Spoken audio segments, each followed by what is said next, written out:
Civil services with Nilesh channel आपका स्वागत करता है। इस वीडियो को बहुत ध्यान से देखिएगा। इस वीडियो में हमने बहुत सारी इंपॉर्टेंट चीज़ें डिस्कस की हैं। उसके अलावा इस चैनल को सब्सक्राइब कर लीजिए ताकि ऐसे इंपॉर्टेंट कंटेंट आप मिस ना करें। उसके अलावा हमारी टेलीग्राम कम्युनिटी है civil services with Nilesh channel, वहाँ पे आप जुड़ जाइए। यूपीएससी से रिलेटेड बहुत सारे इंपॉर्टेंट कंटेंट हम अक्सर वहाँ पे शेयर करते रहते हैं। उसके अलावा अगर आप पीसीएस की तैयारी कर रहे हैं तो हमारा Telegram channel PCS with Nilesh को सब्सक्राइब करना बिल्कुल ना भूलें। इसके अलावा आप हमारी वेबसाइट www.nilesair442.com पे विजिट कर लें। वहाँ पे आपको UPSC and even state PSC से रिलेटेड बहुत सारे इंपॉर्टेंट कंटेंट मिल जाएगा। जय हिंद everyone, I hope you all are doing good. तो जैसा कि हम सब ने आपसे प्रॉमिस किया था कि हम 71st बीपीएससी ज्ञान सीरीज वो भी फ्री ऑफ कॉस्ट आपके लिए यूट्यूब पे लेके आएंगे। तो आज हमारा बीपीएससी ज्ञान सीरीज का पहला क्लास है और ये आपका साइंस का लेक्चर होने वाला है। तो मैंने बता दिया था कि साइंस का पोर्शन मैं आपको कवर कराऊंगा। तो देखो, जो इस सीरीज को फॉलो करते हुए आ रहे होंगे तो लास्ट लेक्चर मैंने साइंस का एनालिसिस वीडियो लिया था, तो जिसने अभी तक नहीं देखा है वो देख लेना।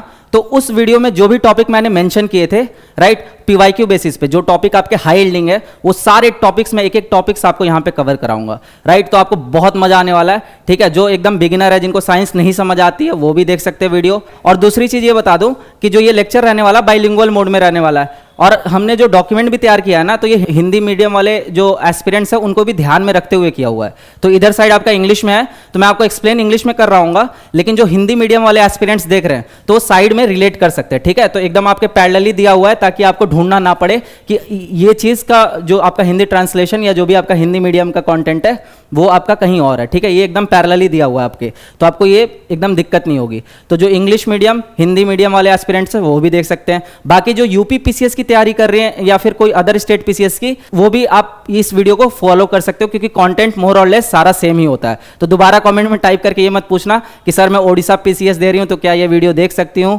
या मैं आंध्र पीसीएस दे रहा हूं तो मैं क्या ये वीडियो देख सकता हूं। ये सबके लिए कॉमन वीडियो है। और उसके बाद शुरू करने से पहले मैं ये बता दूं कि आप लोग सारे जाके PCS with Nilesh channel join कर लो। वहां पे जो भी अपडेट्स होंगे ये बीपीएससी ज्ञान सीरीज के, जो भी रिलेटेड डॉक्यूमेंट्स होंगे, मतलब ये इस क्लास का भी, इस लेक्चर का भी, आफ्टर दिस लेक्चर ये आपके साथ डॉक्यूमेंट शेयर कर दिया जाएगा, राइट। अब बहुत लोगों के माइंड में सवाल आ रहा होगा कि क्योंकि ये फ्री सीरीज है तो हम क्वालिटी के साथ कॉम्प्रोमाइज कर रहे होंगे। तो बिल्कुल नहीं, आप क्लास अटेंड करो, ठीक है। आप खुद जज करना कि क्वालिटी आपका पेड वाले कोर्सेज से अगर थोड़ा सा भी कम हुआ तो आप कमेंट में टाइप करके बताना, राइट। तो आपके कंटेंट हो चाहे आपका लेक्चर हो, सारा एकदम प्रीमियम क्वालिटी का मिलेगा, वो भी फ्री ऑफ कॉस्ट। तो आज के लेक्चर से शुरू करते हैं। सबसे पहले देखो, मैं फिजिक्स वाला सेक्शन लेने जा रहा हूँ। जो भी टॉपिक अगर आपको कंफ्यूजन होगा कि हम किस सीक्वेंस में जाने वाले हैं, तो हमने लास्ट लेक्चर में जो मैंने साइंस का एनालिसिस करवाया था, मैंने वो डॉक्यूमेंट शेयर करवा दिया था पीसीएस विद नीलेश चैनल पे। आप जाके देख सकते हो, आपको आइडिया लग जाएगा कि किस सीक्वेंस में हम टॉपिक्स कवर कराने वाले हैं। तो हमारा जो सबसे पहला टॉपिक था यूनिट्स एंड मेजरमेंट, बहुत हाई यील्डिंग एरिया, यहाँ से क्वेश्चन पूछा जाता है और काफ़ी इजी कॉन्सेप्ट होते हैं आपके। तो जो भी इंपॉर्टेंट कॉन्सेप्ट होंगे, और देखो मैं आपको ऐसा बताऊंगा ना कि आपको यहाँ पे रटने की जरूरत नहीं पड़ेगी, हर चीज़ एकदम कॉन्सेप्चुअली समझ के करेंगे। और इंश्योर करना कि इस लेक्चर को देखने के बाद अगर यूनिट्स एंड मेजरमेंट से कोई भी क्वेश्चन आता है तो एटलीस्ट आप नहीं गलत करोगे जिसने भी ये वीडियो को देखा है, राइट। तो आज से हम ये लेक्चर शुरू करने जा रहे हैं। नेक्स्ट टॉपिक क्या होगा सब आपको लेक्चर में, जो लेक्चर पीडीएफ था लास्ट लेक्चर का, उसमें आपका सीक्वेंस दिया हुआ है। तो पहले हम पूरे फिजिक्स को कवर कर लेंगे, देन आपके केमिस्ट्री को कवर कर लेंगे, देन बायोलॉजी को कवर कर लेंगे। सीक्वेंस समझ आ गया? तो आज के चैप्टर शुरू करते हैं। तो आज का जो चैप्टर है हमारा वो है यूनिट्स एंड मेजरमेंट, ठीक है। बहुत प्यारा चैप्टर है।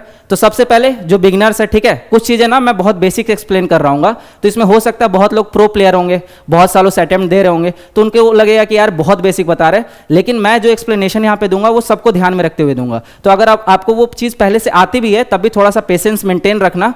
आप ये एज्यूम करना कि जिसको नहीं आता मैं उसके लिए एक्सप्लेन कर रहा हूँ, ठीक है। तो कुछ ईजी कॉन्सेप्ट भी मैं आपको एक्सप्लेन कर रहा हूँ, जो बिगिनर्स एकदम आ रहे हैं, जिनके लिए साइंस बैकग्राउंड नहीं है जिनका, ठीक है। तो चलिए शुरू करते हैं। तो सबसे पहले यूनिट्स एंड मेजरमेंट। तो क्वेश्चन आता है कि आपको यूनिट्स एंड मेजरमेंट की क्या जरूरत है। तो एज्यूम करो कि अगर यूनिट्स हमारा नहीं होता तो हमारी वर्ल्ड कैसी होती है ना, हमारा लाइफ कैसे होता, डेली लाइफ। तो जैसे समझो, मान के चलो आप एक शॉपकीपर के पास जा रहे हो, अब उनके पास आप जाके बोलोगे कि आपको मान के चलो एक अमाउंट ऑफ चीनी चाहिए। अब जाके आप दुकानदार को कैसे समझाओगे कि आपको कितना चीनी चाहिए? आप जाके बोलोगे इतना चीनी चाहिए, इतना चीनी चाहिए, इतना चीनी चाहिए, तो इसमें तो गड़बड़ हो जाएगा ना। दुकानदार अगर मान के चलो आप बोल रहे हो कि मुझे इतना चीनी चाहिए, अब वो इतने की जगह इतना दे दोगे तो आपको पता लगेगा क्या? एकदम पता नहीं लगेगा। तो समझ आ रहा है यूनिट्स का हमें नीड क्यों है? कि सिर्फ आपका अमाउंट ही नहीं, बाकी इवन लेंथ भी अगर मेजर करना हो, मान के चलो दिल्ली से मुंबई तक का डिस्टेंस मेजर करना हो, तो कुछ तो होना चाहिए ना जिसके बेसिस पे हम मेजर कर रहे हैं, कुछ तो आपका रेफरेंस पॉइंट होना चाहिए। तो आपको अब समझ आ रहा होगा कि यूनिट्स का क्या रोल है, और कोई भी यूनिट्स को जो मेजर करने के लिए हम डिवाइस यूज कर रहे होते हैं, राइट, उसको हम मेजरिंग डिवाइस बोलते हैं। तो यूनिट्स एंड मेजरमेंट का अब आपको कॉन्टेक्स्ट समझ आ गया होगा हमें क्यों पढ़ना है। फिर दूसरी चीज ये आती है कि फॉर एग्जांपल अब लेंथ में सिर्फ हम मीटर, तो एक स्टैंडर्ड यूनिट मान के चलो, स्टैंडर्ड यूनिट हम मीटर को कंसीडर करते हैं, लेकिन मीटर से हम सारी लेंथ तो मेजर कर नहीं सकते हैं। मान के चलो आप दिल्ली से मुंबई डिस्टेंस अगर आप मीटर में मेजर करने जाओगे तो आप तो मतलब जिंदगी भर मेजर ही करते रह जाओगे, राइट। तो इसके लिए आपको थोड़ा बड़ा यूनिट चाहिए, लेकिन चाहिए सिमिलर यूनिट, तो हम कुछ सफिक्स यूज कर रहे होते हैं, ठीक है, जिसको हम आपके यूनिट स्केल पे पढ़ रहे होंगे, राइट। तो वो भी चीजें मैं आपको एक्सप्लेन करूंगा लेक्चर के आगे। तो पहले शुरू करते हैं, व्हाट इज यूनिट, ये सारा बेसिक है, आप चाहो तो रीड कर सकते हो, मैंने आपको वो चीज एक्सप्लेन कर दिया। अब देखो आपका सिस्टम ऑफ मेजरमेंट होता है। तो सबसे पहले सिस्टम ऑफ मेजरमेंट में क्या होता है कि आपके अलग अलग रीजन में अलग अलग सिस्टम ऑफ मेजरमेंट यूज कर रहे होते हैं हम। जैसे फॉर एग्जांपल जो सीजीएस वाला सिस्टम होता है ये आपका स्टैंडर्ड नहीं होता है, हम जो स्टैंडर्ड कंसिडर करते हैं वो एसआई सिस्टम होता है, एसआई यूनिट, ठीक है। सीजीएस में हम सेंटीमीटर को स्टैंडर्ड लेते हैं, ग्राम को स्टैंडर्ड लेते हैं और सेकंड कॉमन रहता है। उसके बाद एफपीएस में आप फुट, पाउंड और सेकंड लेते हो। तो ये ज्यादातर यूरोपियन नेशन में ये वाला मेजरमेंट सिस्टम यूज कर रहे होते हैं। जैसे इंडिया में केजी यूज कर रहे होते हैं, यूरोपियन नेशन में आप जाओगे तो वहां पे पाउंड यूज कर रहे होते हैं। इवन आप इंडिया में भी केक वगैरह लेने जाते हो तो वहां पे आप बोलते हो कि मुझे इतने पाउंड का केक चाहिए, है ना। फिर देखो एमकेएस सिस्टम, एमकेएस सिस्टम आपका क्या होता है, नाम से ही ये आपका एब्रीविएशन बना के दिया हुआ है, तो आप नाम से आइडिया लगा सकते हो, मीटर, किलोग्राम और सेकंड। तो इतना समझ आया, ये आपके डिफरेंट डिफरेंट सिस्टम है। अब इस सिस्टम में आपको क्या जानना है कि जो आपका स्टैंडर्ड सिस्टम है उसमें से अगर बोल दिया कि सीजीएस सिस्टम में क्या होगा उसकी वैल्यू, फॉर एग्जांपल ऐसे समझो आप कि हम लेते हैं मान के चलो 1 मीटर, ठीक है, 1 मीटर पर सेकेंड, ये आपकी वैल्यू है। अब हम इसको बोल रहे हैं कि इसको सीजीएस सिस्टम में क्या होगा इसकी वैल्यू, तो आपको कुछ नहीं करना, मीटर को सेंटीमीटर में कन्वर्ट कर देना है और सेकेंड तो आपका सेकेंड ही रहेगा एसआई यूनिट में भी। तो ये चीज़ें आपको रिलेट होंगी आगे। तो मीटर को अगर सेंटीमीटर में चेंज करोगे तो ये 100 सेंटीमीटर बराबर होता है। तो इसको भी अभी आगे हम देख रहे हैं कि 1 मीटर बराबर कितने मिलीमीटर होते हैं, कितने माइक्रोमीटर होते हैं, जब आपको यूनिट स्केल पढ़ा रहा हूँगा। तो ये अब एकदम बेसिक चल रहा है। जो हिंदी माध्यम वाले जो एस्पिरेंट है इसको देख सकते हैं, ठीक है, साइड के साइड आपके लिखा हुआ है, तो आपको कोई दिक्कत नहीं होनी चाहिए। अब आगे देखते हैं हम। अब आगे उसी चीज़ का आपका फ्लो चार्ट दिया हुआ है, तो आप फ्लो चार्ट के थ्रू रिटेन कर सकते हो, ठीक है। तो जब आपके साथ ये डॉक्यूमेंट शेयर किया जाएगा तो आप इसको गो थ्रू कर लेना, सेम चीज़ है। अब देखो जो हमारा एसआई यूनिट, जो हमारा स्टैंडर्ड यूनिट कंसिडर करते हैं ना, तो ये हमारा स्टैंडर्ड चलता है, इंटरनेशनल सिस्टम ऑफ यूनिट्स। तो ये कब बनाया गया था, modern metric system adopted in 1960 in Paris. ये सब आपसे नहीं पूछेंगे। अब इसका एसआई यूनिट का ना 7 फंडामेंटल यूनिट्स होता है। अब फंडामेंटल यूनिट्स क्यों बनाया गया, फंडामेंटल यूनिट्स का मतलब क्या होता है, तो पहले ये समझते हैं। तो देखो कोई भी चीज़ को हम फंडामेंटल कब बोलते हैं, जब वो बिल्डिंग ब्लॉक के तरह काम करता है ना, मतलब उसके वजह से हम दूसरी यूनिट को अगर हम डिराइव कर सकते हैं तो उसको हम फंडामेंटल यूनिट बोलेंगे। जैसे फॉर एग्जाम्पल हम सेल को क्या बोलते हैं, fundamental unit of our body. क्यों, क्योंकि हमारा बॉडी किससे बना हुआ है, सेल से बना हुआ है। वैसे ही जो फंडामेंटल यूनिट्स होते हैं ना, इससे बाकी आपके सारे यूनिट्स बनते हैं। तो आप मान के चलो हर चीज़ के लिए अगर डिफरेंट डिफरेंट यूनिट्स रख लेते तो फिर तो यार ऐसे तो मिलियंस ऑफ यूनिट्स आपको याद करना पड़ता अलग से, तो वो पॉसिबल नहीं था। तो आपके काम को आसान करने के लिए 7 स्टैंडर्ड यूनिट चुना गया, राइट। उसी को हम बोल रहे हैं 7 फंडामेंटल यूनिट्स,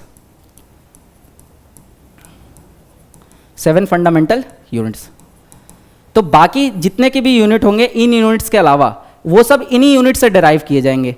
तो इसलिए मैं बोल रहा हूं ना कि आपको सिर्फ जो याद रखना है वो सिर्फ ये 7 फंडामेंटल यूनिट्स याद रखनी है। अगर ये याद हो गया तो बाकी आप आराम से डिराइव कर लोगे, अगर आपको कॉन्सेप्ट पता होगा तो। और दूसरा एक और मैं इंपॉर्टेंट चीज यहां बता देता हूं कि इस चैप्टर का कंटेंट ना, अगर आपको मान के चलो इस लेक्चर को देखने के बाद याद नहीं भी होता है कुछ कंटेंट, तो कोई दिक्कत नहीं है, क्योंकि units and measurement her chapter में हम सीखते जाएंगे, रिवाइज करते जाएंगे। तो यहाँ पे बहुत सारे ऐसे यूनिट आएंगे जो हो सकता है अभी के लिए आपको याद ना हो। जैसे फॉर एग्जांपल कैपेसिटेंस, ठीक है, रेजिस्टेंस, हो सकता है अभी याद ना हो, लेकिन जब हम इलेक्ट्रिक करंट पढ़ेंगे, जब हम मैग्नेटिक फील्ड पढ़ेंगे, तब वहां पे आपको ये चीज आराम से याद हो जाएगा। तो टेंशन एकदम मत लेना, यूनिट्स एंड मेजरमेंट आपका एकदम बेसिक चैप्टर है, ये हर चैप्टर में इसका रिपीटेशन होगा, ठीक है। अब आगे देखते हैं हमारा जो 7 फंडामेंटल यूनिट्स है वो क्या है। तो ये पहले आप अच्छे से समझ लो, इसको जान लोगे तभी आप डिराइव यूनिट समझ पाओगे। तो सबसे पहले फंडामेंटल यूनिट में देख लो क्या क्या होता है आपका, लेंथ, मास, टाइम, ठीक है, फिर temperature, luminous intensity, electric current, amount of substance. तो लेंथ का आपका यूनिट हम क्या लेते हैं, स्टैंडर्ड मीटर। मास का हम क्या लेते हैं यूनिट, केजी, टाइम का हम क्या लेते हैं, सेकेंड, सर आपके डॉक्यूमेंट में मेंशन है, टेंशन मत लेना, ठीक है। उसके बाद टेम्परेचर का हम क्या लेते हैं, केल्विन, और इसका सिंबल भी है, ठीक है। तो ये सब हम इन सबको हम फंडामेंटल फिजिकल क्वांटिटी इसलिए बोल रहे हैं क्योंकि किसी भी चीज़ को आप फिजिकल क्वांटिटी कब बोल रहे होते हैं, जब उसको या तो हम मेजर कर सकते हैं या फिर वो चीज़ें क्वांटिफाइबल हो, है ना, मतलब आप उसको माप सकते हो, उसका अंदाजा लगा सकते हो, और तीसरा चीज़ वो उसका कोई सिंबल हो। तो इन सबका आपको सिंबल दिख रहा होगा। मीटर का सिंबल क्या होता है, एम, ठीक है। किलोग्राम का सिंबल केजी होता है, सेकेंड का सिंबल सेकेंड ही होता है, तो मैंने सिंबल फॉर्म में ही लिखा है। उसके बाद टेम्परेचर, तो टेम्परेचर का जो आपका यूनिट होता है वो होता है केल्विन, बाकी और भी अदर यूनिट्स होते हैं, फ़ारेनहाइट, डिग्री सेल्सियस, ठीक है। लेकिन अभी जो आपका स्टैंडर्ड यूनिट है टेम्परेचर का, उसको हम केल्विन कंसिडर करते हैं, और उसको डिनोट किससे करते हैं हम, कैपिटल के से, ठीक है। तो हिंदी वाले भी देख लो, तापमान केल्विन कैपिटल के। फिर देखो ल्यूमिनस इंटेंसिटी, ल्यूमिनस इंटेंसिटी भी आपका fundamental, one of the fundamental units है। इसका जो यूनिट होता है उसको कैंडेला बोलते हैं, याद कर लेना, पूछ सकते हैं डायरेक्ट एग्जाम में, और इसको डिनोट किससे करते हैं, सीडी से, ठीक है। फिर देखो इलेक्ट्रिक करंट को किससे मेजर करते हैं, एम्पियर से। इसका जो यूनिट होता है वो होता है कैपिटल ए। उसके बाद आपका अमाउंट ऑफ सब्सटेंस, तो अमाउंट ऑफ सब्सटेंस हम किस यूनिट में मेजर करते हैं, मोल में, ठीक है, मोल, और उसको हम किससे डिनोट करते हैं, MOL से। तो इतना आपको बेसिक समझ आ गया। अब देखो, अब ये 7 फंडामेंटल यूनिट हम सीख गए। अब हम आगे देखेंगे कि इन यूनिट्स का यूज करके हम डेराइव यूनिट्स तक कैसे पहुंचते हैं, राइट। और देखो, अगर आप मान के चलो आपको थोड़ा लेक्चर का स्पीड ज़्यादा लग रहा हो, तो आप इस फील फ्री टू ना आस्क, कि आप बोल सकते हो कमेंट सेक्शन में कि सर लेक्चर का थोड़ा स्पीड ज़्यादा रहता है, तो आप कम कर सकते हो। बाकी आपको यूट्यूब ऑप्शन देता ही है, हो सकता है किसी को स्लो लगे लेक्चर का स्पीड, राइट, किसी को ज़्यादा स्पीड लगे। तो अगर मान चलो ज़्यादा स्पीड लग रहा है तो आप स्लो कर लेना, 0.75x कर सकते हो आप, और अगर आपको स्लो लग रहा है तो आप 1.75x के स्पीड से भी देख सकते हो। ये एटलीस्ट आपके पास फ्लेक्सिबिलिटी अवेलेबल होती है यूट्यूब पे। और अगर आपको मान के चलो नहीं देखना, आपको एकदम ओरिजिनल में ही मेरा पेज चाहिए, तो आप मेरे को कमेंट सेक्शन में टाइप करके बता देना, नेक्स्ट लेक्चर में मैं उसका ध्यान रखूंगा। अगर ये मान के चलो ये वाला लेक्चर अगर थोड़ा स्पीड में हो गया तो आप कमेंट सेक्शन में टाइप करके बता देना, सर थोड़ा सा स्लो पढ़ाइए। तो अब आगे देखते हैं। तो ये आपका रिप्रेजेंटेशन हो गया, है ना, 7 फंडामेंटल यूनिट्स। अब क्या होता है ना कि हमने क्यों दे रखा है ये माइंड मैप के तरीके से, मान के चलो जो एकदम बिगिनर्स हैं उनको अब मान चलो एक साथ 7 फंडामेंटल यूनिट्स नहीं याद हो पाएंगे, तो जब आप पिक्टोरियल अगर रिप्रेजेंटेशन देखते हो ना तो ये आपके माइंड में छप जाता है। इसीलिए हमने आपके लिए एक माइंड मैप तैयार किया हुआ है। तो 7 फंडामेंटल यूनिट्स समझ लिया, राइट, उसके डेफिनेशन आगे अभी हम देखेंगे, और उसके बाद उसका माइंड मैप देख लिया तो आपके एकदम दिमाग में ना छप जाएगा, पिक्टोग्राफिक मेमोरी क्रिएट हो जाएगी, और आप इसको लॉन्ग टाइम तक रिटेन कर पाओगे। तो ये आपका पिक्टोरियल रिप्रेजेंटेशन हो गया। आप इसको एक बार देख लेना जब आपके साथ डॉक्यूमेंट शेयर होगी तो। उसके बाद देखो, अब आ गया डेफिनेशन ऑफ SI यूनिट, ठीक है। अब इसको समझ लो कि अब मान के चलो हमने स्टैंडर्ड यूनिट को मीटर ही क्यों कंसिडर किया, किलोमीटर भी कर सकते थे, जैसे मास में तो हम किलोग्राम कंसिडर कर रहे हैं, लेकिन हमने लेंथ के लिए स्टैंडर्ड यूनिट को मीटर ही क्यों चूज किया। तो ये कुछ साइंटिस्ट ने मिलकर डिसाइड किया, ये मैंने और आपने नहीं बनाया, ठीक है। स्टैंडर्ड सिस्टम ऑफ यूनिट एक इंटरनेशनल ऑर्गेनाइजेशन थी, उन्होंने मिलकर ये बनाया। तो उसके कुछ डेफिनेशन हुए, उसके कुछ डिफिनेशन दिया गया, रेफरेंस दिया गया कि हम इसके बेसिस पे 1 मीटर को डिफाइन कर रहे हैं। तो देखो, मीटर को हम कैसे डिफाइन कर रहे हैं, distance light travels in a vacuum in 1/299,792,458 second. तो ये वैल्यू आपको याद करने की जरूरत नहीं है, बस आप इतना याद रखना कि जितना डिस्टेंस लाइट ट्रैवल करता वैक्यूम में इतने सेकेंड में, उसको हम डिफाइन कर रहे हैं 1 मीटर के साथ। तो आपको एक ब्रीफ आइडिया होना चाहिए, आपको एकदम एग्जैक्ट ये वैल्यू रटने नहीं बैठना, होगा भी नहीं, ह्यूमनली पॉसिबल भी नहीं है, ठीक है।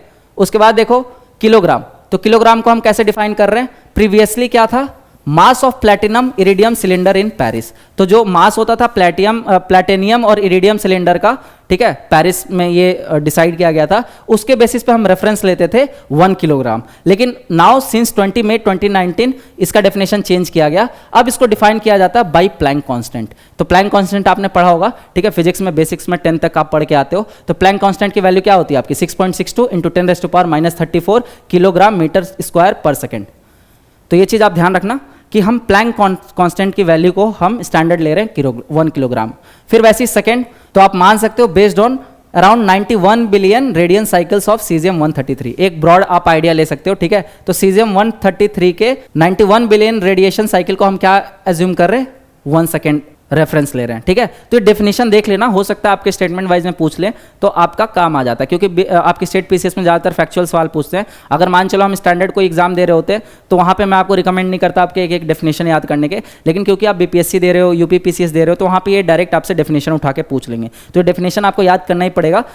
तो नॉर्मल आप ब्रॉड आइडिया रखना, मीटर ले रहे हैं तो हम लाइट की स्पीड वैक्यूम में देख रहे हैं कि वो कितने सेकंड में ट्रैवल कर रहा है, उसको हम 1 मीटर कंसिडर कर रहे हैं, distance travel by light in a vacuum in this much second. उसके बाद किलोग्राम में हम प्लैंक कांस्टेंट को कंसिडर कर रहे हैं, सेकंड में हम रेडियन साइकिल्स ऑफ सीजियम 133 के 3 को कंसिडर कर रहे हैं। एम्पियर में डिफाइंड बाय एलिमेंट्री चार्ज, तो एलिमेंट्री चार्ज का आपका वैल्यू क्या होता है 1.602, मतलब 1.6 याद रख सकते हो, 1.6 इंटू 10⁻⁻19 कूलम, ठीक है। ये आपका यूनिट ऑफ चार्ज होता है, बेसिक यूनिट ऑफ चार्ज, उसको हम एम्पियर में डिफाइन कर रहे हैं। क्योंकि इलेक्ट्रिक करंट का वैल्यू क्या होता है, I is equal to Q upon T, मतलब चार्ज अपॉन में टाइम, कितना चार्ज आपका ट्रैवल कर रहा है इन पर्टिकुलर टाइम, उसको हम क्या बोल रहे हैं, एम्पियर। उसके बाद देखो केल्विन, तो केल्विन को हम कैसे डिफाइन करें, डिफाइंड बाय बोल्ट्जमैन कांस्टेंट। तो ये सारे कांस्टेंट ना आप फिजिक्स में पढ़ते हो, याद है जब प्रोपोर्शनैलिटी का साइन हटता था तो ये कांस्टेंट की वैल्यू आती थी, राइट। तो उसी कांस्टेंट के बेसिस पे डिफाइन किया गया है। तो केल्विन को किसके बेसिस पे डिफाइन किया गया, बोल्ट्जमैन कांस्टेंट के बेसिस पे।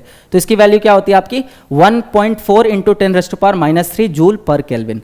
तो ये याद रखना, डेफिनेशन बहुत इंपॉर्टेंट है। फिर कैंडेला, तो कैंडेला में हम क्या देख रहे हैं, light intensity of radiation at 540 into 10⁻12 hertz. तो यहाँ पे हम फ्रीक्वेंसी कंसिडर कर रहे हैं, and also 1/683 watt per SR radiant intensity. फिर देखो मोल, मोल में हम quantity of substance containing 6.022 into 10⁻23। तो ये तो सबको रटा होगा, एवोगैड्रो नंबर, ठीक है। तो इतने सब्सटेंस को हम 1 मोल कंसिडर कर रहे हैं। जैसे आप पढ़ते हो ना, जब पीरियोडिक टेबल पढ़ते हो, हम केमिस्ट्री में ही उसको देखेंगे, तो जैसे हम बोलते हैं कि 1 मोल ऑफ हाइड्रोजन एटम, तो 1 मोल ऑफ हाइड्रोजन एटम को हम स्टैंडर्ड 1 हाइड्रोजन कंसिडर करते हैं, लेकिन उसमें कितने नंबर ऑफ आपके सब्सटेंस रहते हैं, अराउंड 6.022 इंटू 10⁻23। तो ये कई सारे एक्सपेरिमेंट के बाद एवोगैड्रो जी द्वारा, है ना, ये वैल्यू तक पहुंचे कि हर 1 मोल सब्सटेंस में इतने number of quantity of substance present रहते हैं, ठीक है। अब आगे देखते हैं, तो SI यूनिट की डेफिनेशन। अब देखो, आपने उस टाइम देख रहा होगा, आपने उस पीछे वाली स्लाइड में देखा होगा, तो आपको थोड़ा कंफ्यूजन हो रहा होगा, है ना। अब इसको मैंने एक स्टैंडर्ड फॉर्म में कन्वर्ट कर दिया, तो आप इसको देख के अब आराम से समझ सकते हो। मोल को defined by Avogadro number, value याद हो चाहे ना याद हो, याद कर लो तो आपके लिए ही बेटर है, राइट। तो एवोगैड्रो नंबर का वैल्यू क्या देखा हमने, 6.022 इंटू 10⁻23, राइट। तो ये वैल्यू अगर आप याद कर लो तो अच्छा है, नहीं भी याद होता तो कोई इशू नहीं है। उसके बाद मीटर, मीटर को हमने क्या देखा, defined by the speed of light in a vacuum. फिर कैंडेला को हमने क्या देखा, defined by light intensity and radiant intensity. उसके बाद केल्विन, तो केल्विन को हमने डिफाइंड बाय बोल्ट्जमैन कांस्टेंट, ठीक है। तो बोल्ट्जमैन कांस्टेंट की वैल्यू याद हो चाहे ना हो वो चलेगा, लेकिन आपको बस पता होना चाहिए कि केल्विन किससे डिफाइन हो रहा है, बोल्ट्जमैन कांस्टेंट से डिफाइन हो रहा है, क्योंकि एग्जैक्ट वैल्यू आपसे कोई नहीं पूछेगा और ये एक्सपेक्टेड भी नहीं होता, ह्यूमनली पॉसिबल भी नहीं है, हर वैल्यू याद कर लेना। फिर ampere, ampere defined by elementary charge, आपको बनने बता देगा। फिर second, radiation cycles of caesium 133 को कंसिडर कर रहे थे हम। फिर kilogram defined by Planck constant, तो प्लैंक कांस्टेंट से याद रखना जब भी आपका किलोग्राम का बात आएगा। उसके बाद मीटर में हमने देख ही लिया, तो समझ आ रहा है, ये आपका एक समराइज्ड वर्जन हो गया। तो आपको पीछे वाली स्लाइड से याद नहीं होता है तो आप डायरेक्ट इतना याद कर लोगे, आपका काम हो जाएगा। अब आगे देखते हैं। अब देखो, ये आ गया आपके डेराइव यूनिट। तो मैंने बताया आपके 7 फंडामेंटल यूनिट्स हैं। फंडामेंटल क्यों बोला जा रहा है, क्योंकि बाकी अदर के जो भी यूनिट्स हैं वो उनसे डेराइव्ड होंगे, है ना, हम उनको डेराइव करेंगे। अभी मैं आपको डेराइव करके दिखाता हूं, ठीक है। फॉर एग्जाम्पल मान के चलो हमने ले लिया, यहां पे ले लेता हूं मैं आपके लिए एग्जाम्पल। मान के चलो मैं बोल दिया आपको कि 1 किलोमीटर पर आवर को मीटर पर सेकेंड में कन्वर्ट करो, ठीक है। अच्छा, ये आपका पहला क्वेश्चन है। दूसरा क्वेश्चन मैं ये लेने वाला था कि डेराइव यूनिट। तो देखो, हमें हमारा जो स्टैंडर्ड यूनिट था मीटर है, टाइम है, लेंथ है, ठीक। अगर हमें वेलोसिटी निकालना है तो सबसे पहले तो आपको यह पता होना चाहिए कि वेलोसिटी आपका क्या फंडामेंटल फिजिकल क्वांटिटी है। तो नहीं, एकदम से दिमाग में क्लिक करना चाहिए। क्यों? क्योंकि हमने भाई 7 पढ़ा है, 7 के अलावा जो भी आएगा वो आपका फंडामेंटल यूनिट नहीं कहलाएगा। और दूसरा चीज आप ये भी समझ सकते हो इससे भी कि वेलोसिटी का यूनिट क्या होता है। तो यूनिट निकालने के लिए आप क्या करते हो, फॉर्मूला, है ना, फॉर्मूला देखते हो। तो वेलोसिटी का फॉर्मूला क्या होता है, डिस्प्लेसमेंट अपॉन में टाइम, डिस्प्लेसमेंट अपॉन में टाइम। बाकी डिस्प्लेसमेंट, डिस्टेंस, इनके बीच में क्या डिफरेंस होता है ये हम मैकेनिक्स वाले चैप्टर में पढ़ेंगे, मोशन में। तो अभी के लिए बस यूनिट का बेसिक समझो कि कैसे हम यूनिट्स को निकालते हैं, क्योंकि आप रटने जाओगे तो इतना सारा आपको याद नहीं होगा। तो मैं इसीलिए आपको एकदम बेसिक्स बता रहा हूं ताकि आप आराम से याद कर लोगे। तो एक एक स्टेप चढ़ो आप, है ना, एक साथ आप सोचोगे कि सारा कुछ लर्न कर लोगे, नहीं हो पाएगा। तो सबसे पहले हमने फंडामेंटल यूनिट्स लर्न कर लिया, उसका डेफिनेशन लर्न कर लिया। अब हम देख रहे हैं कि हमें कैसे यूनिट डिराइव करना होता है, ठीक है। उसके बाद हम देखेंगे वो जो आपका यूनिट स्केल है। अगर ये सारी चारों चीजें आप याद कर लिए तो आप आराम से कोई भी यूनिट मैं दूंगा, आप आराम से उसका यूनिट बता दोगे कि हाँ इसका यूनिट ये होता है। तो पहले एक एक करके समझते हैं। तो देखो वेलोसिटी आपका क्या है, डिराइव यूनिट है। क्यों डिराइव यूनिट है? क्योंकि आपका इसमें डिस्प्लेसमेंट आ रहा है, टाइम आ रहा है, राइट। और डिस्टेंस और टाइम आपका क्या है, ये आपके फंडामेंटल यूनिट्स है। तो समझ आ रहा है ना कि फंडामेंटल यूनिट्स के हेल्प से जिसका यूनिट डिराइव कर रहे हैं हम, उनको हम क्या बोल रहे हैं, डिराइव यूनिट बोल रहे हैं। तो डिस्प्लेसमेंट का आपका क्या होता है, स्टैंडर्ड डिस्प्लेसमेंट डिस्टेंस, है ना, यूनिट हम सेमी कंसिडर करते हैं। तो ये हो गया आपका मीटर, राइट। और टाइम का हम क्या लेते हैं, सेकंड। अभी आप देख के आ रहे हो। तो वेलोसिटी का यूनिट क्या हो जाएगा आपका, मीटर पर सेकंड।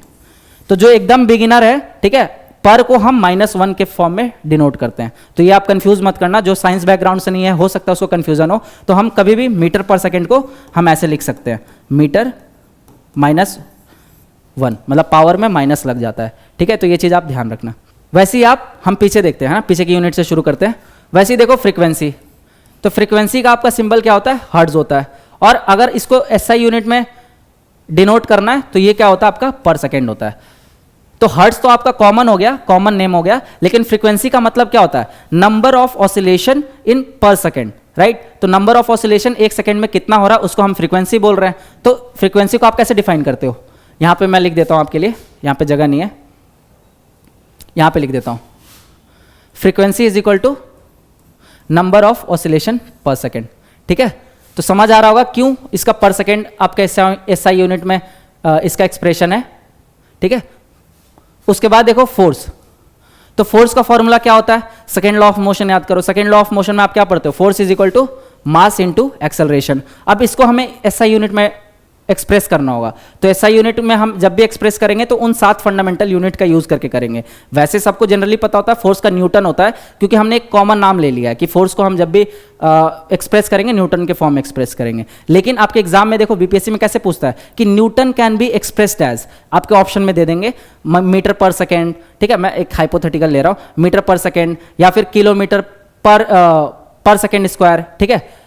तो आपको तुरंत निकालना आना चाहिए। अब वहां पे आपको रटने नहीं बैठना, आपको तुरंत दिमाग आपका जाना चाहिए कि फोर्स का फॉर्मूला क्या होता है, मास इनटू एक्सेलरेशन। तो ये सब आगे आप फॉर्मूला पढ़ लोगे नेक्स्ट यूनिट में। तो मैंने बोला ना, यूनिट्स एंड मेजरमेंट वाला चैप्टर आपके आगे वाले यूनिट में रिपीट होगा। तो आपको तुरंत से रिलेट हुआ, जिसने सेकंड लॉ ऑफ मोशन पढ़ रखा होगा उसको पता होगा कि force is equal to mass into acceleration, ये हम डिराइव करते हैं। मास का क्या होता है, मास का हमने देखा फंडामेंटल यूनिट केजी। अब देखो एक्सेलरेशन का फॉर्मूला क्या होता है, फिर आपको एक्सेलरेशन के बारे में पता होना चाहिए कि the rate of change of velocity with respect to time. तो एक्सेलरेशन मतलब होता है rate of change of velocity with respect to time. तो इसको हम लिख सकते हैं, वेलोसिटी का हमने क्या निकाला था अभी, मीटर पर सेकेंड, और टाइम का हमने क्या लिया है, सेकेंड, ठीक है। तो ये सेकेंड ऊपर जाएगा तो ये क्या हो जाएगा, वेलोसिटी एक्सेलरेशन का मीटर पर सेकेंड स्क्वायर। तो किसी को कंफ्यूजन तो नहीं हुई ना, कैसे मैंने निकाला यहाँ पे, वेलोसिटी का हमने इधर देख लिया था इसके अगले वाले स्लाइड में, मीटर पर सेकेंड, और उसके बाद एक्सेलरेशन का वैल्यू क्या होता है, वेलोसिटी अपॉन में टाइम, मतलब rate of change of velocity upon में rate of change of time. तो टाइम का क्या हमने स्टैंडर्ड यूनिट लिया है, सेकेंड। तो मीटर पर सेकेंड अपॉन में सेकेंड क्या हो जाएगा, ये सेकेंड ऊपर जाएगा तो ये इनटू में s-1 हो जाएगा। मैंने बता दिया आपको, डिनोट हम माइनस के पावर से करते हैं अगर कभी भी आपके डिवाइड में होगा तो ये दोनों आप मल्टीप्लाई करोगे तो -1 ये दोनों ऐड होके क्या हो जाएंगे, -2 हो जाएंगे, ठीक है। तो ये आपका मीटर पर सेकेंड स्क्वायर हो गया, और मास का हमने देख लिया केजी। तो अब हम फोर्स को कैसे डिनोट कर सकते हैं, KG metre per second square. तो ऐसे ही आपको एग्जाम में पूछ देंगे, एक ऑप्शन ये दे देंगे, बाकी आपके दूसरे अलग अलग ऑप्शन रहेंगे। तो एग्जाम में दे देंगे ऐसे, Newton can be expressed as, तो आपको पता होना चाहिए एसआई यूनिट। तो जितने भी आपके यूनिट है ना, जैसे फ्रीक्वेंसी में आपको जनरल पता होता है हर्ट्ज, क्योंकि हम ज्यादातर एक्सप्रेस उसको हर्ट्ज में ही कर रहे होते हैं, राइट, सेंटिस के नाम पे डिराइव्ड है वो। लेकिन अगर वो बोल दिया कि फ्रीक्वेंसी को आप एसआई यूनिट में एक्सप्रेस करो, तो आपको फ्रीक्वेंसी का फिर बेसिक्स पता होना चाहिए कि फ्रीक्वेंसी मतलब होता क्या है। तो फ्रीक्वेंसी मतलब अगर आपको ये पता होगा कि नंबर ऑफ ऑसिलेशंस पर सेकंड, तो आप आराम से पहुंच जाओगे कि इसका मतलब जो एसआई यूनिट होगा वो पर सेकंड होगा। तो अब आप, आई होप आप लोग क्लियर हो रहा होगा कि हमें डिराइव यूनिट कैसे निकालना है। अभी आगे और एक दो मैं प्रैक्टिस आपको कराता हूं, आपका काम आसान हो जाएगा। वैसे ही आप देख लो, ये सब आप पढ़ सकते हो, रेजिस्टेंस, कंडक्टेंस, मैग्नेटिक फ्लक्स। तो रेजिस्टेंस को हम डिनोट करते हैं ओम से, ठीक है, क्योंकि ओम ने ही बताया था कि जो आपका electric potential is directly proportional to electric current flow through it, ठीक है। मतलब आपके इलेक्ट्रिक करंट कितना फ्लो करेगा ये डिपेंड करता है इलेक्ट्रिक पोटेंशियल पे। ज़्यादा इलेक्ट्रिक पोटेंशियल होगी तो ज़्यादा इलेक्ट्रिक करंट फ्लो करेगा। फिर वही आपके प्रोपोर्शनैलिटी का साइन हटता है जब V is directly proportional to I होता है एज पर ओम्स लॉ। तो जब ये प्रोपोर्शनैलिटी का साइन हटता है तो इक्वल टू में कांस्टेंट क्या ऐड हो जाता है आपका R। तो V is equal to IR हम पढ़ते हैं, ठीक है। तो R क्या है आपका, एक कांस्टेंट है। तो रेजिस्टेंस को हम कैसे डिनोट करते हैं, ओम से। क्यों, क्योंकि इसको ओम नामक साइंटिस्ट ने डिराइव किया था। और इसका सिंबल क्या होता है, ये वाला, ये। तो जब हम आगे इलेक्ट्रिक करंट पढ़ेंगे भी, अगर मान के चलो कोई अभी बिगिनर है तो हो सकता है उनको थोड़ा कॉम्प्लेक्स लग रहा होगा, तो आप चिंता मत करो क्योंकि मैं सारे टॉपिक्स कवर कराऊंगा आपको। तो इलेक्ट्रिक करंट भी आपके टॉपिक में मेंशन, आप जाके वो वाला डॉक्यूमेंट पढ़ लेना, उसमें इलेक्ट्रिक करंट मेंशन होगा। तो वहाँ पे मैं आपको ये सारी चीज़ें बताऊंगा। तो अभी के लिए नहीं भी याद हो रहा तो टेंशन मत लेना, जितना याद हो रहा करो, अदरवाइज लेक्चर को आप धीरे धीरे एकदम कंटिन्यूअसली कंसिस्टेंटली फॉलो करते जाओगे तो पूरा साइंस आपके लिए केक वॉक हो जाएगा, ठीक है, एकदम आसान हो जाएगा। फिर वैसे इंडक्टेंस, टेम्परेचर, अब मैं इसको यहाँ पे ज़्यादा एक्सप्लेन नहीं करता हूँ, ये साथ के साथ जब इसके रिस्पेक्टिव चैप्टर्स मैं पढ़ा रहा हूँगा वहाँ पे आपको ये सारी चीज़ें एक्सप्लेन कर दूंगा। क्योंकि अभी मैं सारी चीज़ें एक्सप्लेन करने जाऊँगा तो हो सकता है जो बिगनर्स हैं वो एकदम कंफ्यूज कर जाएं। लेकिन ये डॉक्यूमेंट तो शेयर होगा ही, तो मान के चलो जो ऑलरेडी थोड़ा प्रिपरेशन कर चुके हैं या प्रिपरेशन के एक अपर स्टेज में है, तो वो क्या करना कि इस लेक्चर के बाद आप डॉक्यूमेंट आपके साथ शेयर हो जाएगा, PCS with Nilesh channel join कर लेना। वहाँ पर आप जाके डॉक्यूमेंट में जितने भी यूनिट्स दे रखे हैं एक जगह मैंने कंपाइल कर दिया है, यहाँ पे जाके आप याद कर लेना, क्योंकि घुमा फिरा के यहीं से क्वेश्चन पूछते हैं। क्वेश्चन किस टाइप का पूछते हैं ये अब तक आपको आइडिया लग गया होगा। एक तो आपको दे देंगे ऐसे स्टैंडर्ड नाम दे देंगे और बोल देंगे कि Newton can be expressed is in the term of SI unit, ठीक है। तो SI यूनिट सबका आपको एक्सप्रेस करना आना चाहिए, और SI यूनिट में जब भी एक्सप्रेस करना है तो आपके वो 7 फंडामेंटल यूनिट्स याद रखना, उन्हीं के अकॉर्डिंग आपका एक्सप्रेस हो सकता है। आप अपने मन से कोई यूनिट इनोवेट नहीं कर सकते हो, ठीक है। वही 7 फंडामेंटल यूनिट है, उसी को यूज करके हम बाकी यूनिट्स डिराइव कर रहे होते हैं। तो आई होप आप लोगों को यहाँ तक अब समझ आ गया होगा और लेक्चर मजा आ रहा होगा, ठीक है। तो लेक्चर के बाद कमेंट भी जरूर देना। फिर देखो ये आगे था, यही आपके कंटिन्यूएशन में है। एंगस्ट्रॉम, एंगस्ट्रॉम का पावर क्या होता है, 10⁻⁻10 मीटर, ठीक है। इसका यूज क्या होता है, वेवलेंथ और एटॉमिक डायमेंशन मेजर करने के लिए। फिर देखो नैनोमीटर, नैनोमीटर अभी हम यूनिट स्केल पढ़ते हैं, ठीक है, तो वहाँ पे नैनोमीटर में बताऊंगा। 10⁻⁹ मीटर, इसको हम ज़्यादातर यूज़ करते हैं एटॉमिक स्केल स्ट्रक्चर में, मतलब जो छोटी छोटी यूनिट्स होती है ना उसको मेजर करने में हम नैनोमीटर का यूज़ कर रहे होते हैं। उसके बाद माइक्रोन देखो, तो माइक्रोन 10⁻⁻6 मीटर इसकी वैल्यू होती है। इसकी वैल्यू आपको याद करनी पड़ेगी, यहाँ पर बच नहीं सकते हो आप, तो ये सारी वैल्यू आपको याद करनी पड़ेगी। और मैं अभी आपको एकदम चुटकियों में याद करा दूंगा, टेंशन मत लो, अभी यूनिट स्केल पढ़ा रहा हूँ तो अब बस एक बार अभी देख लो।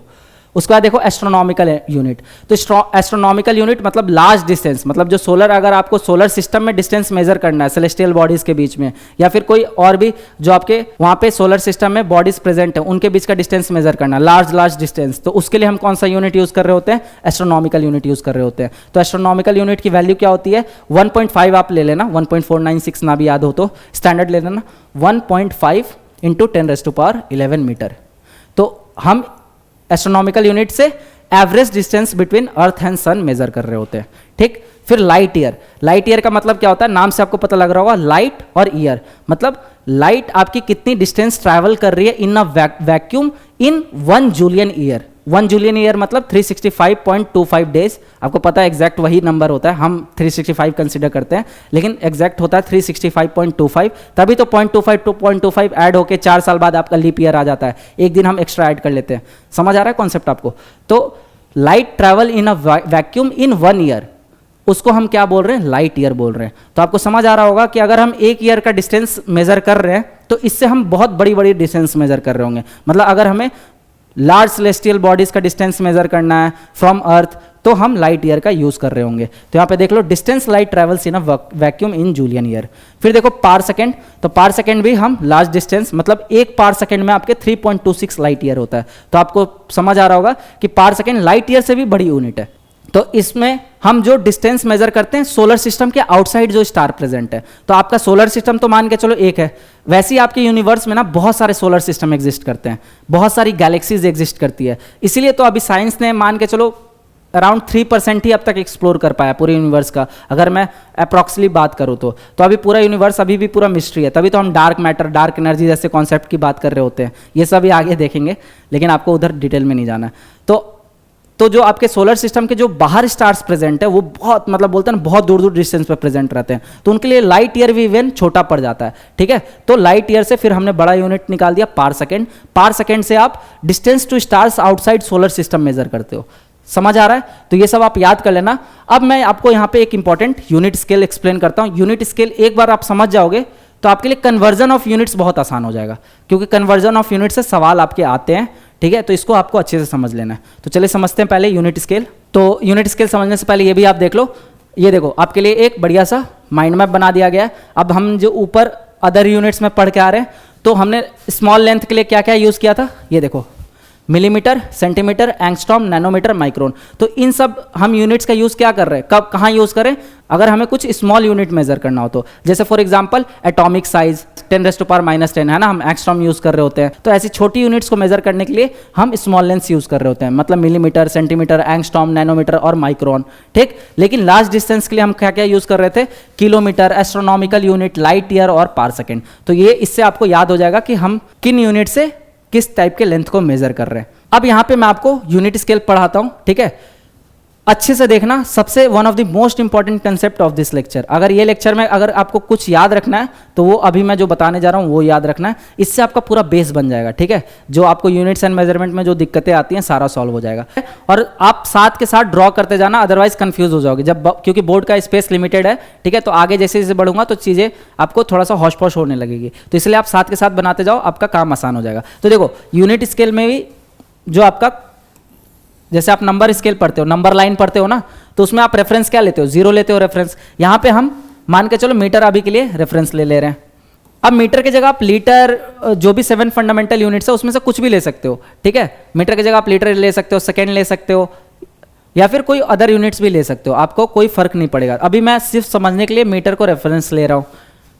फिर आप देखोगे प्रीफिक्स। तो जैसे ही देखो नंबर लाइन में आप क्या देखते हो कि जब आप राइट हैंड साइड मूव करते हो तो वैल्यू क्या होती है, बढ़ती है। इसमें भी सेम होगा आपका, जब आप राइट हैंड साइड मूव करोगे तो आपकी वैल्यू क्या होगी, बढ़ेगी। राइट, अब इसमें आपको जो ध्यान रखना है वो प्रीफिक्स ध्यान रखना है। प्रीफिक्स सबके लिए कॉमन होगा, सफिक्स में आप कुछ भी लगा लो, मीटर लगा लो, लीटर लगा लो, सेकेंड लगा लो, आपका वैल्यू सेम ही रहेगा। ठीक है, कन्वर्जन का प्रोसेस सेम ही रहेगा। तो देखो यहाँ पे प्रीफिक्स हम देख लेते हैं, इधर साइड भी हम प्रीफिक्स देख लेंगे। और वैसे ही लेफ्ट हैंड साइड में जब आप मूव करोगे तो यहाँ पे आपकी वैल्यू डिक्रीज करेगी, तो यहां पे भी आपको प्रीफिक्स याद रखना है। अब एक एक करके समझो। तो देखो मीटर से जब आप राइट हैंड साइड मूव करते हो तो सबसे पहले आपकी वैल्यू जो आती है वो आती है डेसी। ठीक है, तो जैसे मीटर से डेसी में हम जाएंगे तो इंटू 10 कर देंगे, राइट, इंटू 10। फिर डेसी के बाद आएगा आपका सेंटी, सेंटी। ठीक है, तो ये क्या है, आपका प्रीफिक्स है। इसके आगे मीटर लगा लो, लीटर लगा लो, सेकेंड लगा दो, कुछ भी लगा लो। ठीक है, आपका काम हो जाएगा। तो सेंटी क्या हो गया आपका 10⁻², मतलब 100। उसके बाद सेंटी के बाद क्या आएगा आपका मिली। ठीक है, मिली, तो मिली क्या हो जाएगा आपका 10⁻3।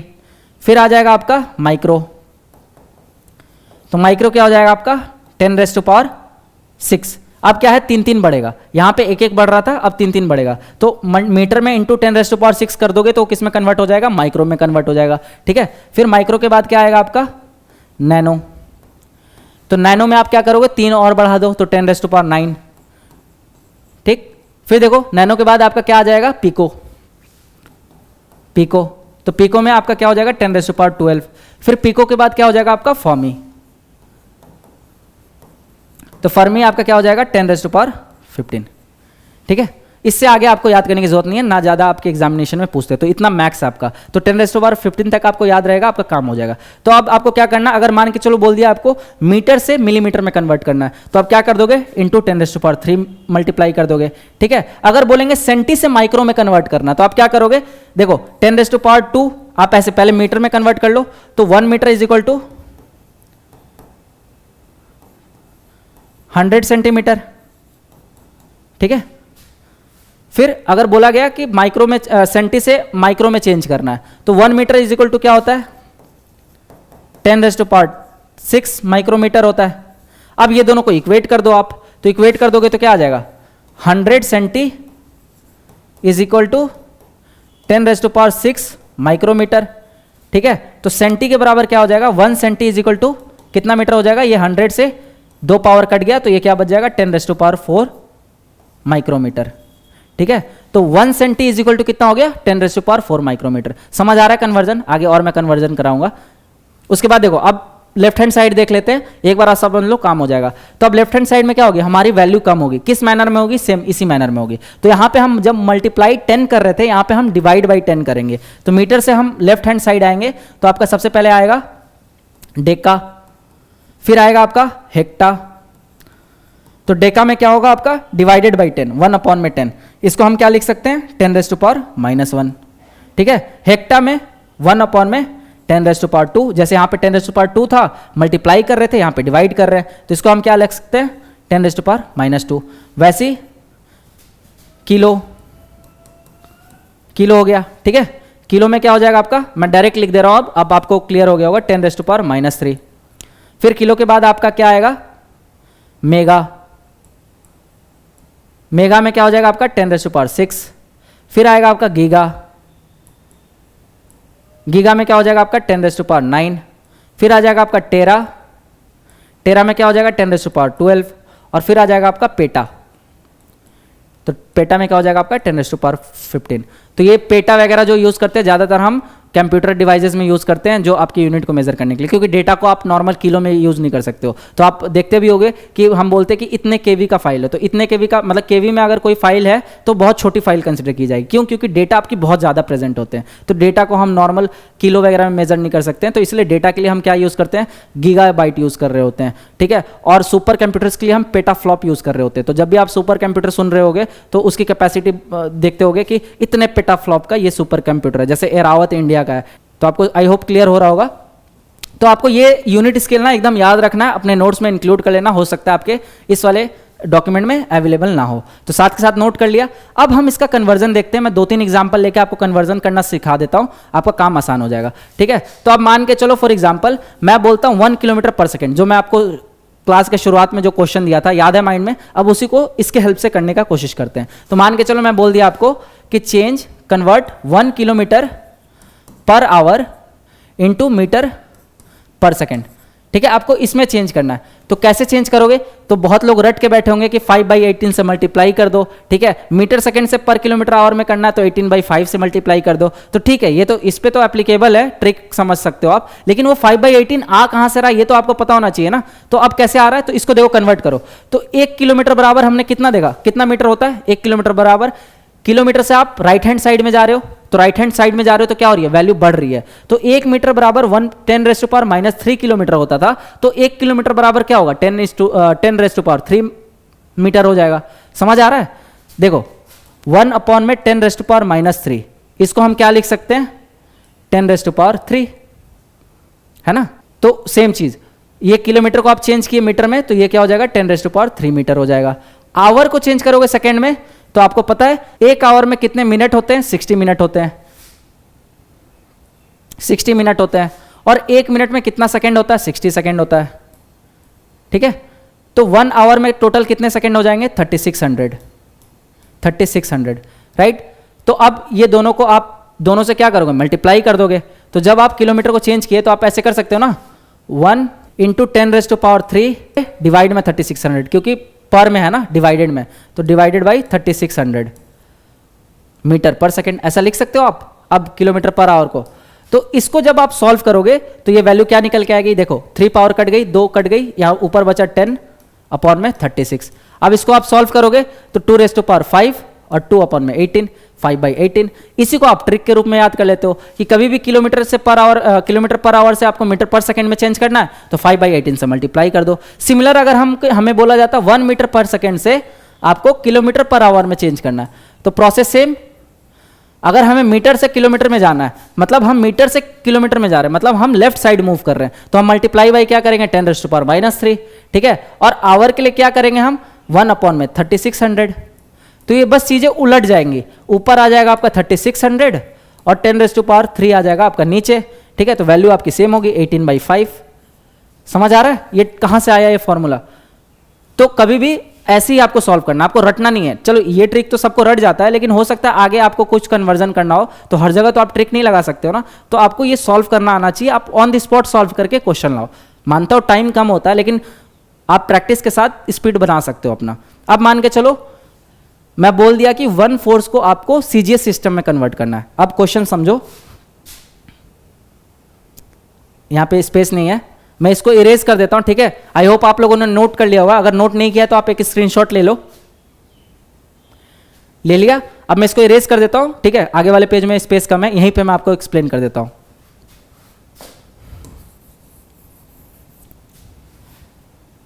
चलो, तो क्वेश्चन आपको समझ आया। मैं बोल रहा हूं कि 1 न्यूटन ऑफ फोर्स को आपको सीजीएस सिस्टम में कन्वर्ट करना है। पहले एक बार कन्वर्ट कर लेते हैं हम एसआई यूनिट में, फिर एसआई यूनिट से हमको कन्वर्ट करना होगा सीजीएस में, ठीक है। क्वेश्चन समझ लो, 1 न्यूटन फोर्स, ये फोर्स की बात कर रहे हैं हम, इसे आपको कन्वर्ट करना है एसआई में और उसके बाद कन्वर्ट करना है सीजीएस में, ठीक।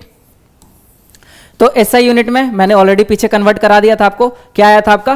KG metre per second square. ये सबको क्लियर होगा? पीछे मैंने ऑलरेडी इसको एक्सप्लेन कर दिया कैसे आया। फॉर्मूला आपको याद होना चाहिए, force is equal to mass into acceleration. अब इसको अगर आपको सीजीएस यूनिट में चेंज करना है तो सीजीएस में हम क्या क्या लेते हैं स्टैंडर्ड? सेंटीमीटर, ग्राम और सेकेंड। तो अब चेंज कर लो, केजी को आपको किस में कन्वर्ट करना है? ग्राम में कन्वर्ट करना है। तो केजी को अगर आप ग्राम में कन्वर्ट करोगे तो नंबर लाइन आप एकदम इमेजिन करो, ये रहा केजी, ये रहा ग्राम। तो आपको किस तरह मूव करना है? आपको अपने राइट हैंड साइड मूव करना है। राइट हैंड साइड मूव करना मतलब मल्टीपल ऑफ टेंस, ठीक है। तो इंटू 10⁻³ करोगे आप, राइट। तो देखो, किलोग्राम को जब आपको चेंज करना है ग्राम में तो क्या करोगे? Multiply by 10⁻³। फिर आपको मीटर में सेंटीमीटर, मीटर को सेंटीमीटर में चेंज करना है, फिर आप राइट मूव कर रहे हो तो मल्टीप्लाई बाई 10⁻², राइट। और सेकेंड एज इट इज रहेगा। समझ आ रहा है?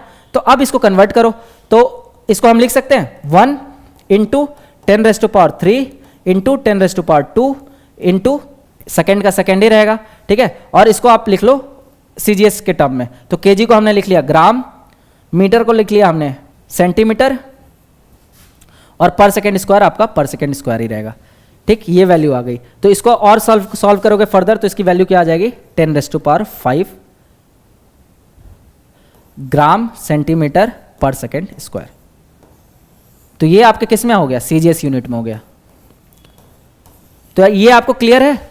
और इसी को हम डाइन बोलते हैं, ठीक है। तो ये चीज याद रख लेना, हो सकता है एग्जाम में पूछ ले। तो 10⁵ डाइन, इस यूनिट को हम क्या बोल रहे हैं? डाइन बोल रहे हैं, डाइन। सीजीएस यूनिट में हम फोर्स को डाइन से रिप्रेजेंट करते हैं, ठीक है। तो 1 न्यूटन फोर्स बराबर क्या हो गया आपका? 1 न्यूटन फोर्स बराबर कितना डाइन हुआ आपका? 10⁵ डाइन। चीजें समझ आ रही हैं? अब मैं आपको एक टास्क देता हूं, ठीक है। आप ये होमवर्क ले लो एज अ, यहां पे दे देता हूं। आपको कन्वर्ट करना है 1 जूल ऑफ एनर्जी को, ठीक है। क्वेश्चन सुन लिया? 1 जूल ऑफ एनर्जी को आपको एसआई यूनिट में चेंज करना है एंड सीजीएस में चेंज करना है।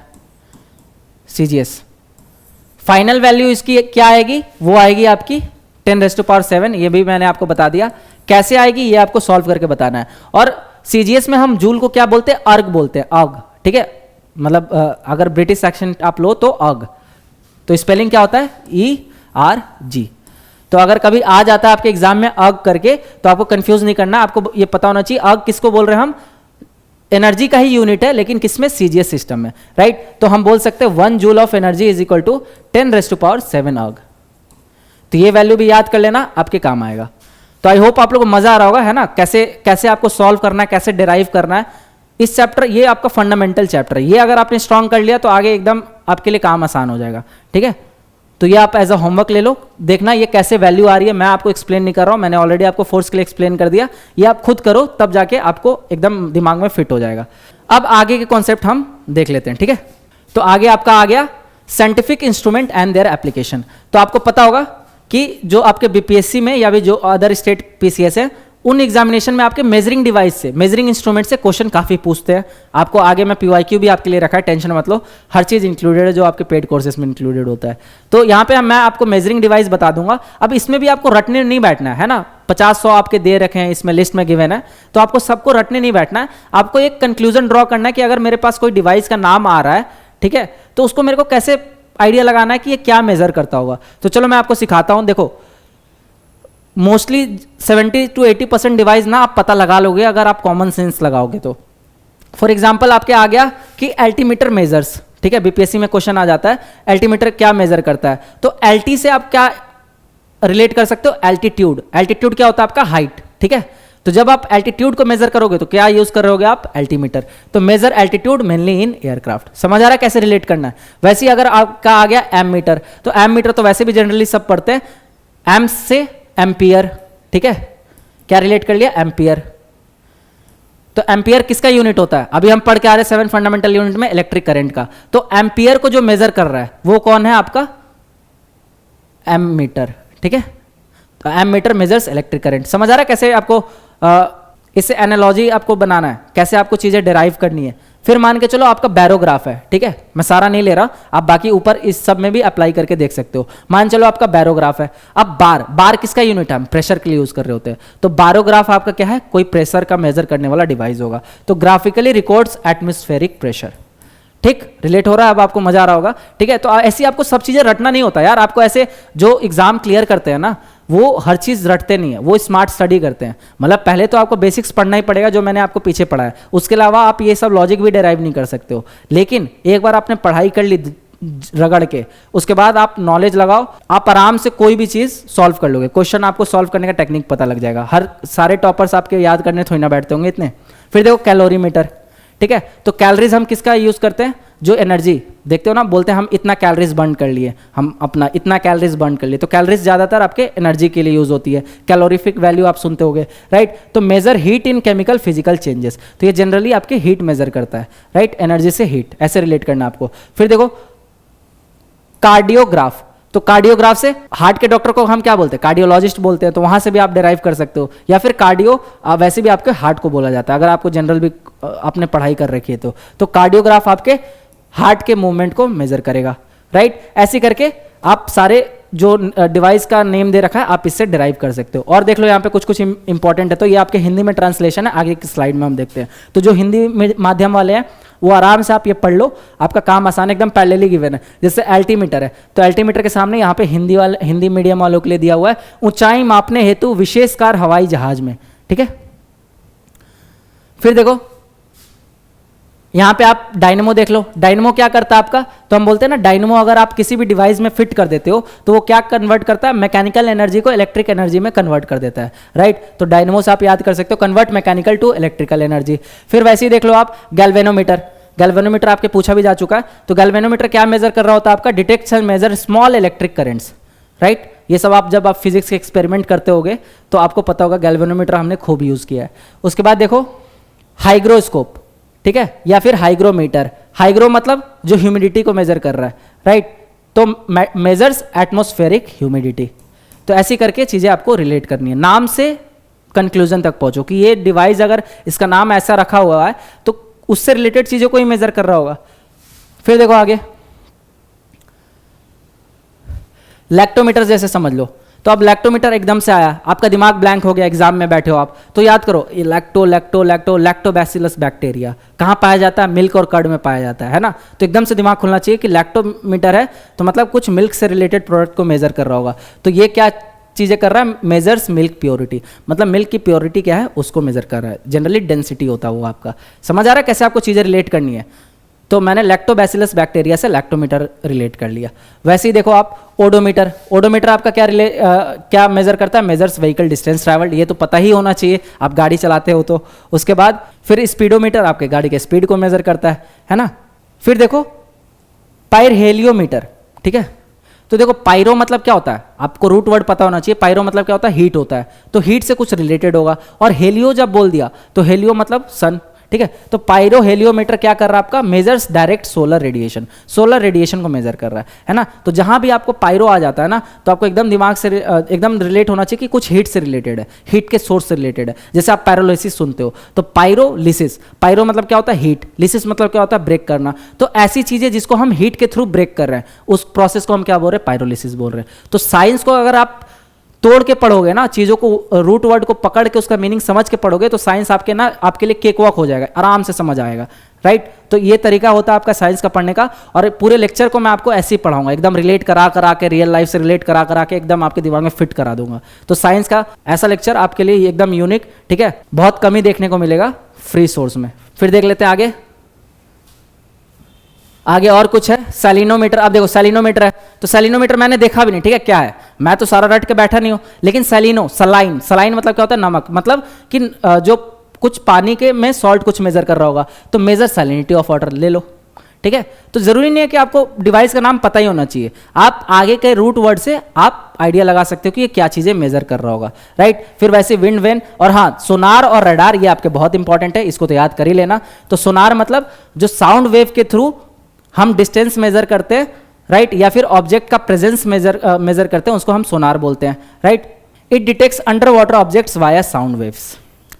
तो साउंड वेव आपका कौन सा, किस टाइप का वेव होता है, आपका लॉन्गिट्यूडनल वेव होता है, ठीक है। तो जो साउंड वेव के थ्रू हम किसी ऑब्जेक्ट को डिटेक्ट करते हैं, जैसे डीप वाटर में आप मतलब फिजिकली तो जा नहीं सकते हो, क्यों, क्योंकि आपके डीप वाटर में बहुत हाई प्रेशर होता है, तो डिवाइसेस को भी भेजना मतलब फिजिबल नहीं होता है बहुत डीप वाटर में। तो हम क्या करते हैं, सोनार वेव को पास करते हैं। अब सोनार वेव जब जाता है तो अगर मान चलो जिस ऑब्जेक्ट को हमें डिटेक्ट करना है वो ऑब्जेक्ट पे वो टकराएगा तो क्या करेगा, रिफ्लेक्ट बैक करके आएगा, तो उससे हम मेजर कर लेते हैं कि कितनी दूरी से वो रिफ्लेक्ट बैक करके आया, राइट। तो उससे आपको पता लग जाएगा डिस्टेंस क्या है उस जगह का। तो detects under water object via sound waves. वैसे ही रडार जो होता है आपका रेडियो वेव यूज करते हैं, राइट। तो हम यहाँ से रेडियो वेव भेजते हैं, आयोनोस्फेयर से वो रिफ्लेक्ट होकर आता है। तो detects range, direction and speed using radio waves.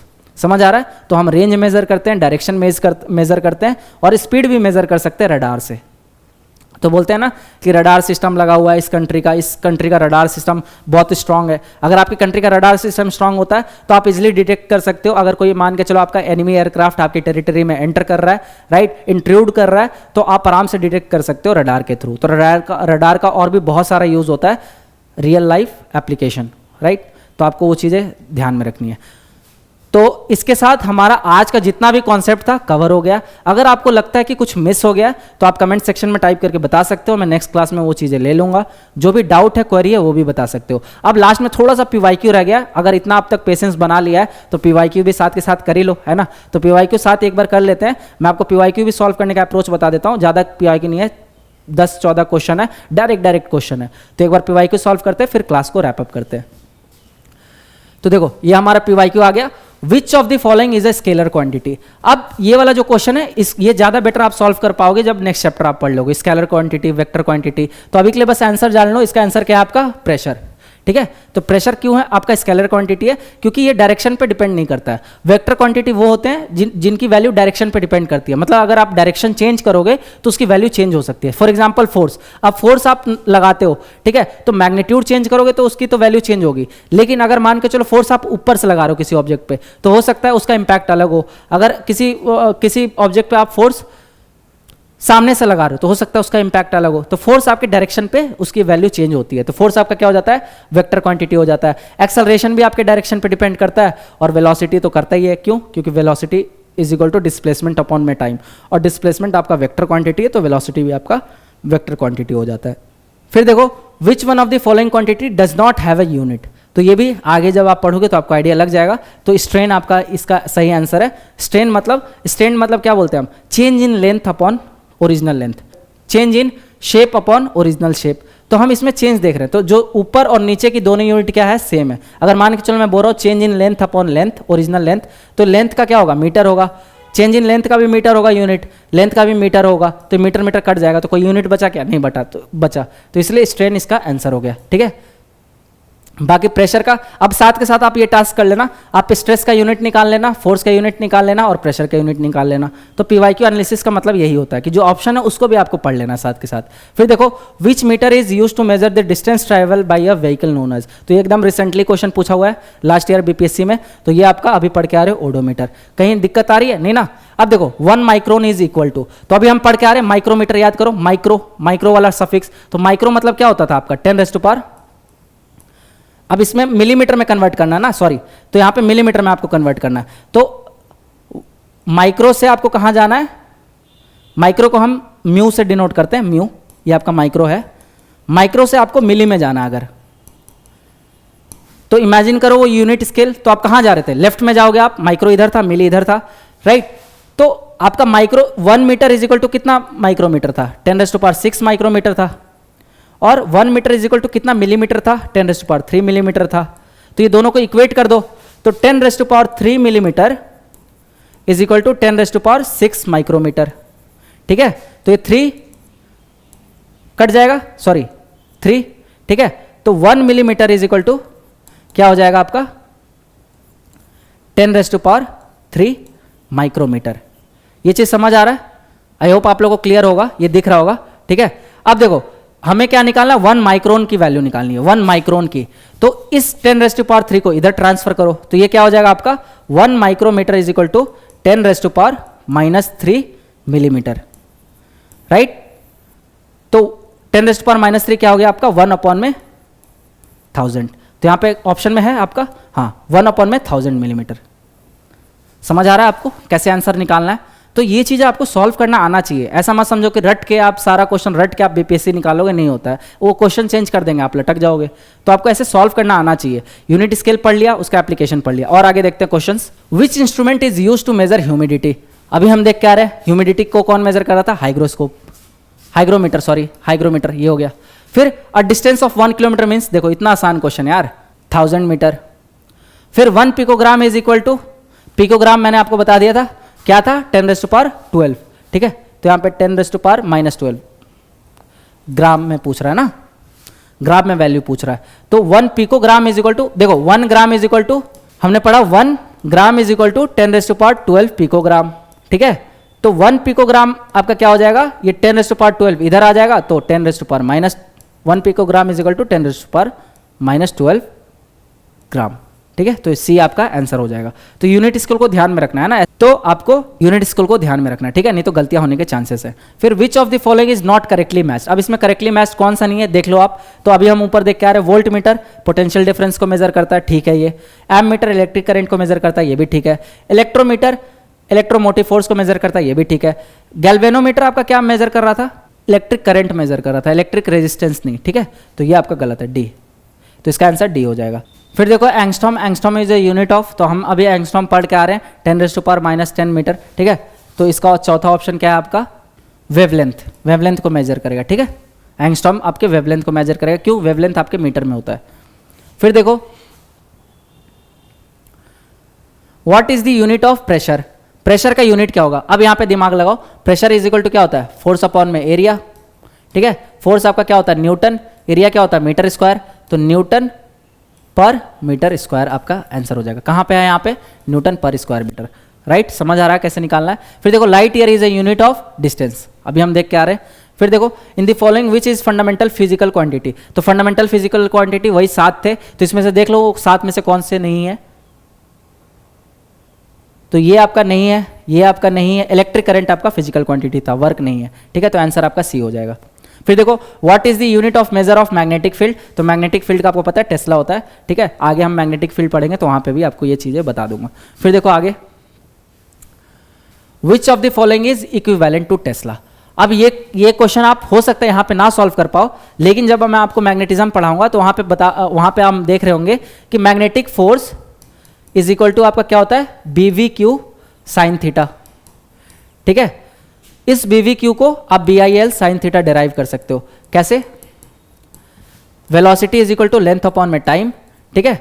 तो इसको आप लिख लो लेंथ, वेलोसिटी को आप लिख सकते हो लेंथ अपॉन में टाइम। फिर Q अपॉन में T आपका क्या वैल्यू होता है, I वैल्यू होता है, ठीक है। तो ये थोड़ा हौश-पौश हो गया।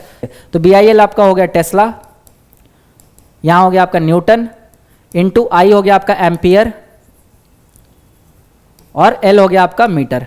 तो देखो यहां से आपका आ जाएगा टेस्ला इज इक्वल टू क्या हो गया, न्यूटन पर एम्पियर मीटर, ठीक है। ये क्योंकि यहां जाएगा तो डिवाइड हो जाएगा ना, AM, तो न्यूटन पर एम्पियर मीटर, ये कहां पे है आपका, न्यूटन पर एम्पियर मीटर। अब ये चीज इसको समझ नहीं आया होगा सॉल्व करना, टेंशन मत लेना, जब हम मैग्नेटिज्म पढ़ेंगे तो आपको समझ आ जाएगा BV/Q साइन थीटा क्यों होता है, मैग्नेटिक फोर्स का वैल्यू, उससे हमने कैसे डिराइव किया BIL थीटा, ठीक है। इसको साफ साफ भी देख लेना, वो मैं आगे आपको एक्सप्लेन करूंगा।